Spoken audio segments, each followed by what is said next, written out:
B. Imperialism in Asia. By adopting various ways, the European nations imposed imperialism on the Asian nations, that is, India, China, Japan, Myanmar, Burma, Indonesia, Malaysia, Philippines, and Thailand, also known as Siam. Imperialism in India. The Portuguese. Vasco da Gama, the Portuguese sailor, came to the Calicut, port of India via South African peninsula in the year 1498 AD. Calicut is a port on the western coast of India. Vasco da Gama was allowed business concessions by King Zamorian. The Portuguese initially had great importance in the Indian politics. However, the Portuguese tried to propagate their religion, expand their rule, and business at the same time. Therefore, they couldn't set up an empire in India. They got restricted to Goa, Diu, and Daman Islands only. The imperialism in China.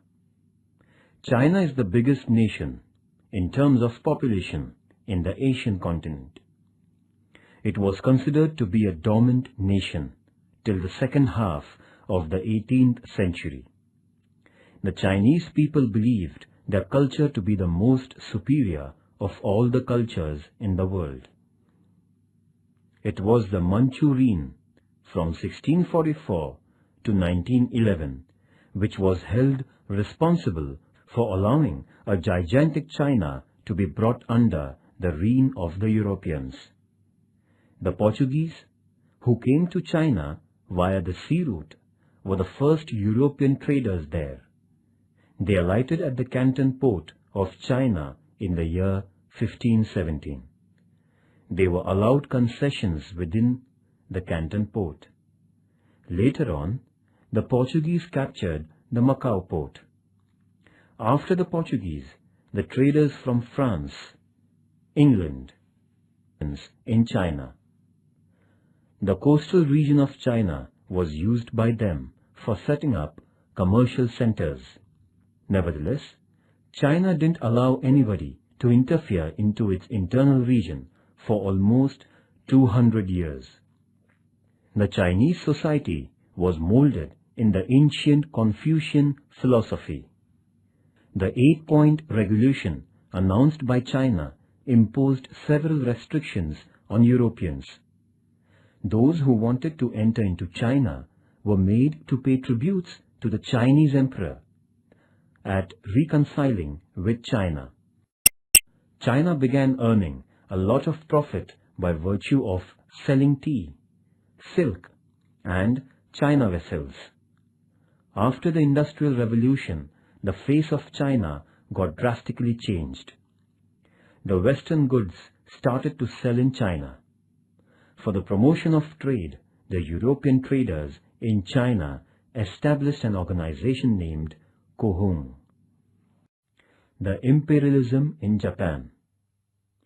Japan, a nation located to the far east of Asia, is known as the Land of Rising Sun.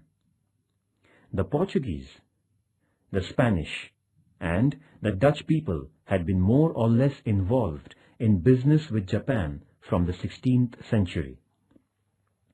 As these people tried to spread Christianity in Japan, they were expelled. Japan became a self-centered nation. The doors of Japan had been closed for the European nations for 150 years. As a result, Japan was known as a recluse, that is, hermit nation.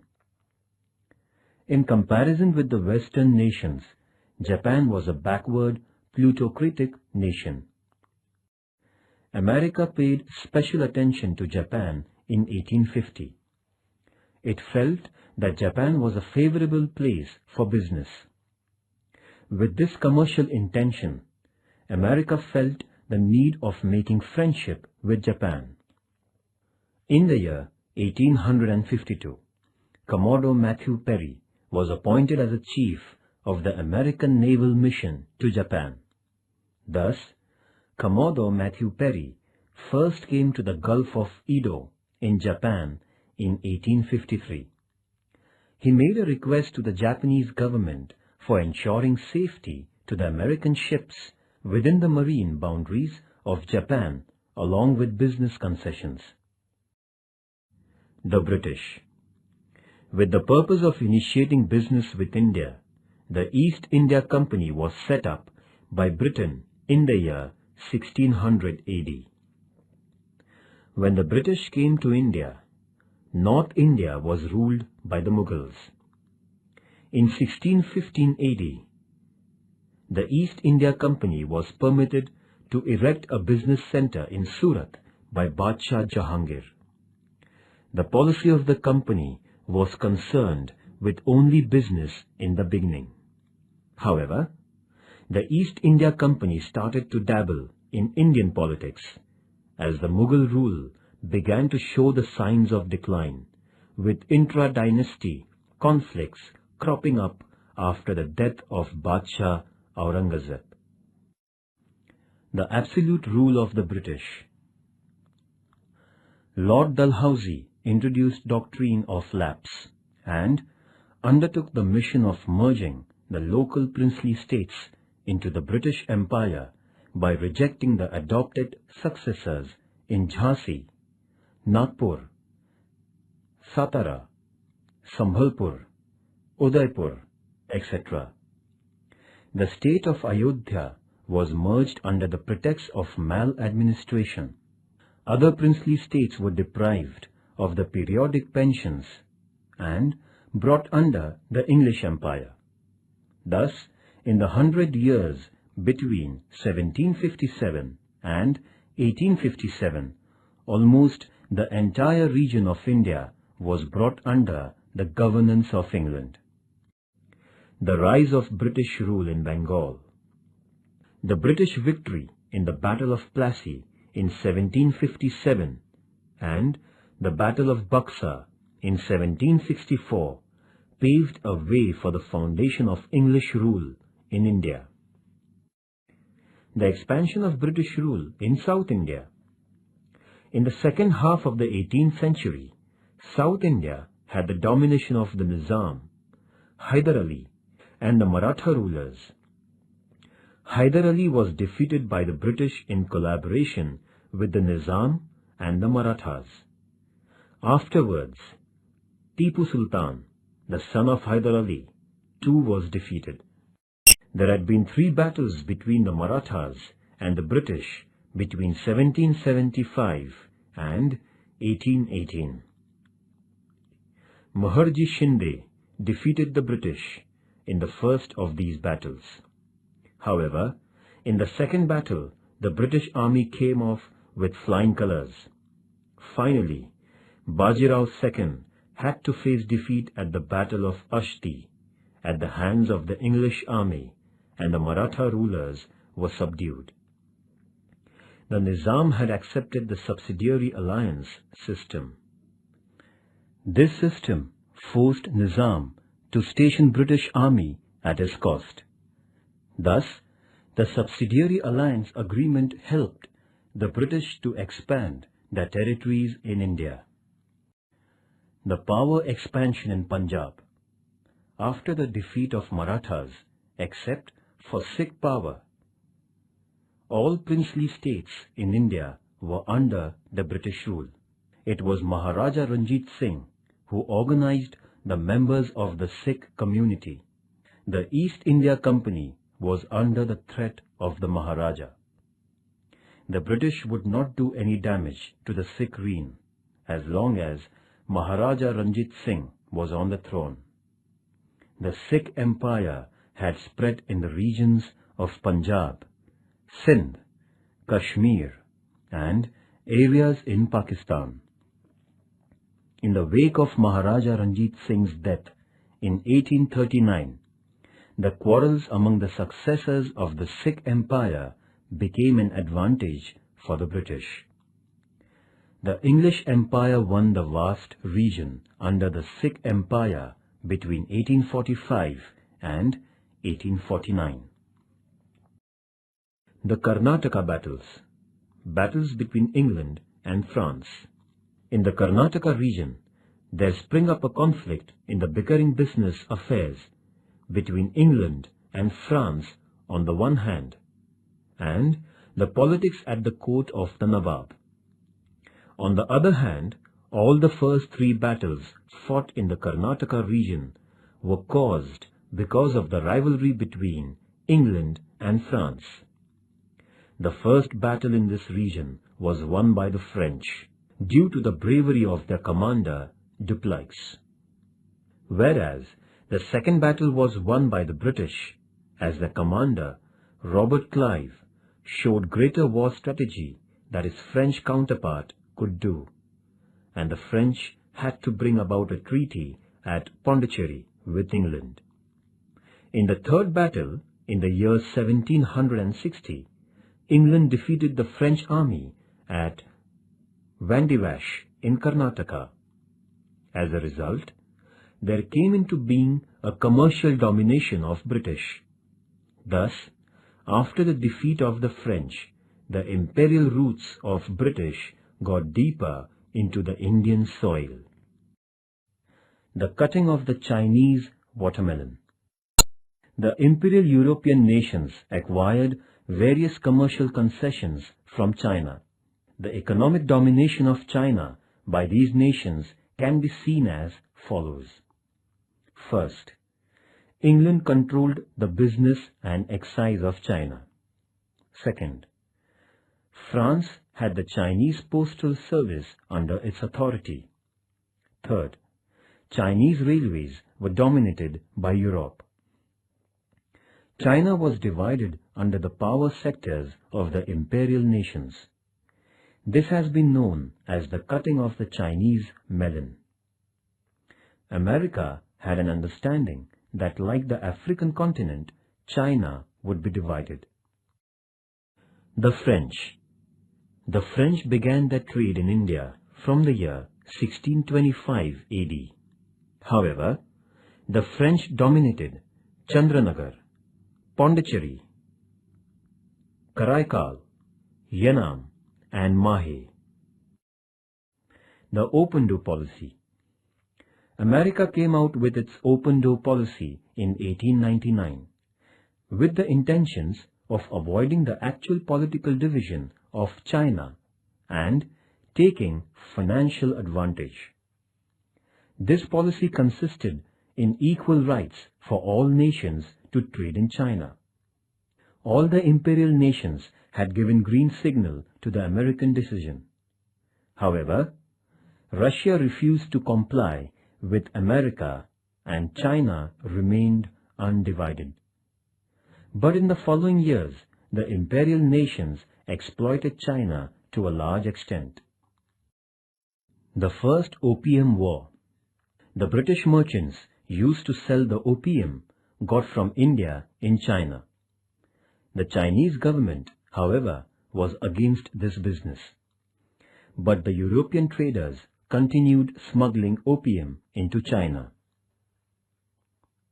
The Chinese people would buy opium by exchanging silver, causing a stream of silver export to England. The First Opium War between England and China began in the year 1840. The war saw the defeat of China, compelling the Manchu Empire signing a treaty with England. It was called the Nanking Treaty, which was signed in 1842. According to the treaty, England was given the control of 4 ports, along with Canton Port. England won the Hong Kong Island. Taking advantage of this development, in the following 10 years, America, France, Belgium, Holland, Portugal, and Russia sought commercial concessions from China. The Second Opium War. In the year 1856, England and France had a war against China. This was called as the Second Opium War. This war came to an end with the defeat of the Manchu Emperor and the Peking Treaty. By this treaty, another group of 6 Chinese ports were opened for the foreign traders. The business of opium was given permission. The foreign envoys were allowed to stay in Peking. The Christian missionaries were now given security and freedom of spreading their religion.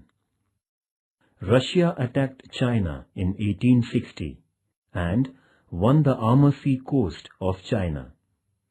The fact was that the European nations had divided the vast region of China.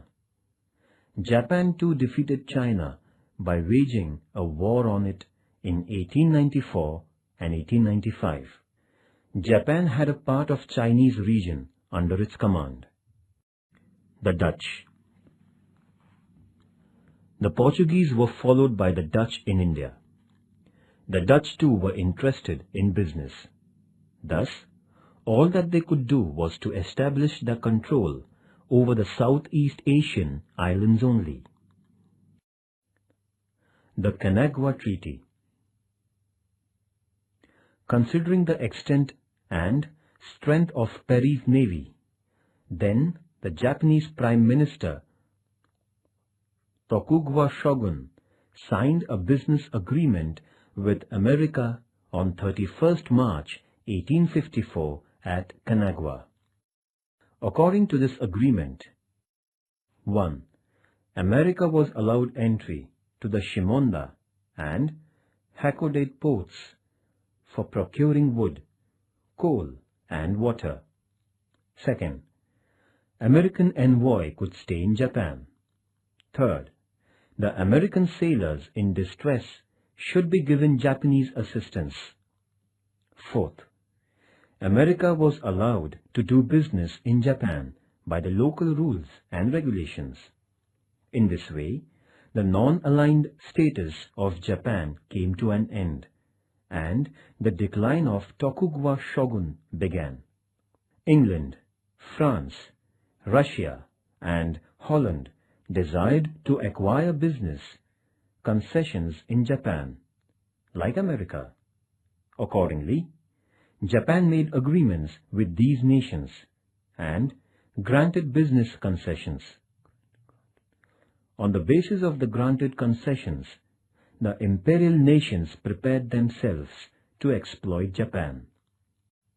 The imperialist nations went on to have trade concessions from Japan by virtue of modern power. Japan was thus made to realize its weaknesses and change its policy towards these nations.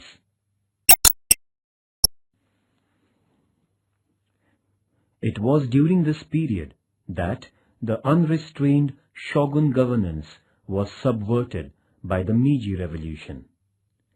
Japan modernized itself by drastically changing the economic, political, and social fields, seeking motivation from the scientific and artistic development with which the European nations had defeated Japan.